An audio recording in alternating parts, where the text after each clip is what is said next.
ఒకవైపు భారతీయ జనతా పార్టీ అసలు కులం అనేది భారతదేశంలో బ్రిటిష్ వాళ్ళు వచ్చేదాకా లేనే లేదు అంటుంటే, ఆర్ఎస్ఎస్ చీఫ్ మోహన్ భగవత్ కులం అనేది 2000 ఏళ్లుగా భారతదేశంలో ఉంది, కులం వల్ల కొంతమంది మనుషులు జంతువుల్లా జీవిస్తుంటే కూడా మనం పట్టించుకోలేదు, దీన్ని కరెక్ట్ చేయాల్సిన అవసరం ఉంది అనటం ప్రారంభించారు. కులగణన అవసరాన్ని వాళ్ళు కొంచెం ముందుగానే గుర్తించి దాన్ని పుష్ చేయటం మొదలుపెట్టారు. కానీ భారతీయ జనతా పార్టీ ఎక్కడా కూడా దాన్ని పరిగణనలోకి తీసుకున్నట్టుగా అనిపించలేదు సడన్ గా దీనికి సంబంధించిన ప్రకటన చేసేదాకా.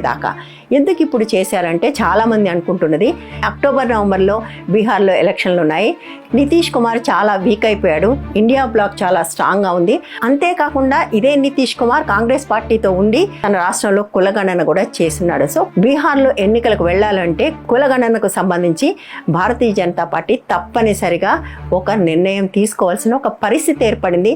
నెగిటివ్గా నిర్ణయం తీసుకుంటే బీహార్ చేజారిపోయే అవకాశం ఉంది.